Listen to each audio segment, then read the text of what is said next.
You ever get that feeling someone's watching you? Not the normal, someone's glancing at you across the cafe feeling. I mean, a cold, prickling certainty that you're being studied. That's how it started for me, 3 months ago, in a building I never should have moved into. I had just gotten a new job in the city, something boring but stable, and needed a place fast. Craigslist ad, downtown studio, utilities included, available immediately. Rent was dirt cheap. I should have known better. I should have asked more questions. The building was a squat, concrete slab of the 70s, ugly, with flickering fluorescent lights in the hallway and walls so thin you could hear your neighbor sneeze. But hey, I was desperate. Unit 6A, 6th floor, end of the hall. The super, an old guy named Lou, handed me the key and barely said 2 words. Just grunted and shuffled back into the office like he couldn't wait to be done with me. That should have been the second red flag. First night there, I was unpacking when I heard it. A knock. Soft. 3 quick taps on my front door. I wasn't expecting anyone. No friends yet. No delivery. When I opened the door, the hallway was empty. Not a soul in sight. But taped to my door was a note, scratched out in shaky handwriting. Don't look at him. That's all it said. I laughed it off. Had to be some bored kid pulling a prank.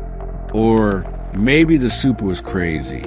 Either way, I crumpled the note and tossed it. Stupid.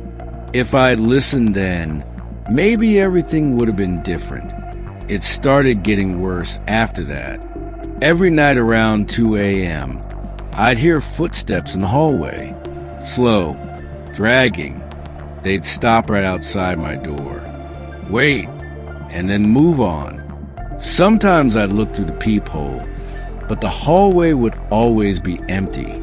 But once, just once, I thought I saw something. A man, tall, thin, standing perfectly still at the end of the hall. Not facing me, not facing away, just slightly turned, like he was caught mid-motion. I blinked, and he was gone. I told myself it was stress.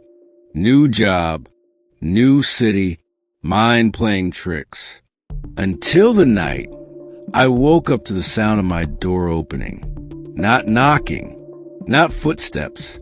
Opening. I shot up, heart hammering against my ribs. The door was cracked an inch. A sliver of the dark hallway visible beyond it. And a hand. A pale, long finger hand curling around the edge of the doorframe. I didn't scream. I couldn't. My body just locked up, frozen, as that hand slowly retreated and the door swung shut. When I finally moved, I bolted the lock, shoved a chair under the handle, and sat up the rest of the night with a kitchen knife in my lap. The next morning, I went straight to Lou's office. "You should have read the lease," he said, lighting a cigarette with hands that shook. "You signed it. You're stuck." I told him someone was breaking into my apartment. He just shook his head. "It's not someone," he muttered, almost too quiet to hear. "It's him." Before I could ask what the hell that meant, he pointed to a framed newspaper clipping on the wall. An article yellowed with age. The headline read, "Murder-Suicide Rocks Belmont Apartments. Man found dead in 6B."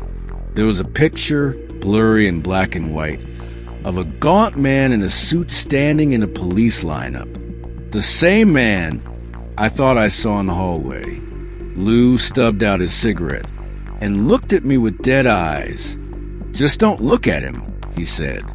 "Pretend he ain't there."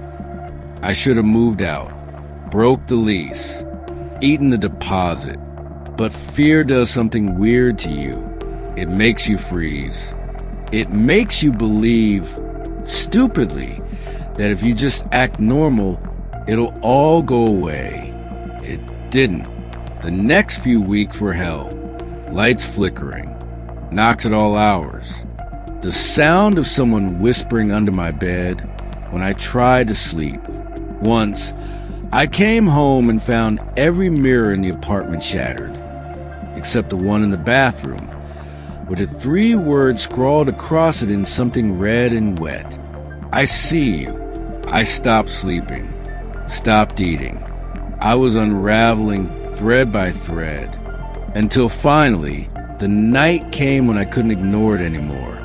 I woke up to cold breath on my face, and when I opened my eyes, he was standing over me, the man from 6B, closer than a heartbeat, close enough that I could see the cracked, gray skin of his face and the black pit of his mouth, open in a silent, endless scream. Instinct took over. I scrambled off the bed, knocking over the lamp, plunging the room into darkness. I didn't think. I didn't grab my shoes. I just ran, out into the hallway, down the stairs, out into the freezing street, barefoot and bleeding from broken glass. I didn't stop running until I hit the gas station 5 blocks away, sobbing like a lunatic. The cashier called the cops. I told them everything. They searched my apartment, found no sign of forced entry, just a broken lamp, the shattered glass, and the faint outline of a handprint burned into the wood of my bedroom door. I moved out that night, left everything behind, furniture, clothes, memories, burned the lease on the sidewalk outside the building, watched the smoke curl up into black sky. I thought it was over. I hoped it was over. But some nights, when the house is too quiet and the wind rattles the windows just so, I swear I hear it. Soft footsteps in the hallway, a low, rattling breath against my ear, and once, just once, a soft knock at my bedroom door. 3 taps. Careful, polite. I don't look. I never, ever look. Because I know if I do, he'll know I see him. And then he'll never leave.